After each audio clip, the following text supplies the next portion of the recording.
বাংলাদেশের বা বঙ্গীয় দেশের পশ্চিমবঙ্গ বলেন বা পূর্ববঙ্গ বলেন, এই হিন্দুদের প্রধান উপাস্য কালী দেবী বা হচ্ছে আপনার দুর্গা দেবী। আমরা অন্য ধর্মকে অবশ্যই, যেহেতু আমাদের ইসলাম ধর্মে বলে যে সম্মান করতে, আমরা সম্মান জানাই। ওনাদের উপাস্য হলো কালী দেবী, দুর্গা দেবী। ওনারা সেখান থেকে সরে এসে ওনারা এখন সেই হিন্দুত্ববাদী, সেই আপনার হিন্দি ভাষী যারা হিন্দু, সেই আর্য, অতি উচ্চ বর্ণীয় আর্য যারা দলিত হিন্দুদেরকে দেখতে পারে না, এবং বঙ্গদেশীয় হিন্দুদেরকে তারা এক প্রকার একসময় অসুর হিসেবে পরিগণিত করত। আমি যতটুকু ধর্মীয় ভাবে এটাকে খুব করেছি, রিসার্চ করেছি, তো তারা এই দেশে আসলে এবং এই দেশ থেকে যাওয়ার সময় তারা বিভিন্ন পূজা পাঠের মাধ্যমে পরিশুদ্ধ হতো। তো এরা এই হচ্ছে একটা রাম রাজত্বের নামে অখণ্ড ভারতের জন্য তারা একটা পায়তারা করতেছে। তাদের এইটার দিকে ঢুকতে গিয়ে এখন হচ্ছে আমাদের দেশের হিন্দু যারা জনগোষ্ঠী আছেন, ভাই বোন, বিভ্রান্ত হয়ে এখন রাম রাজত্বের জন্য তারা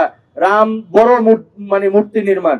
আপনি ধর্ম পালন করবেন, সেটা আপনি ইয়েতে করুন, আপনি হচ্ছে মন্দিরে করুন, আপনি অন্তরে ভগবানকে ধারণ করুন, দেব মূর্তিকে ধারণ, কিন্তু আপনি কেন আপনি এইভাবে লোক দেখানো, এটা তো ধর্ম নয়। আচ্ছা, যাই হোক,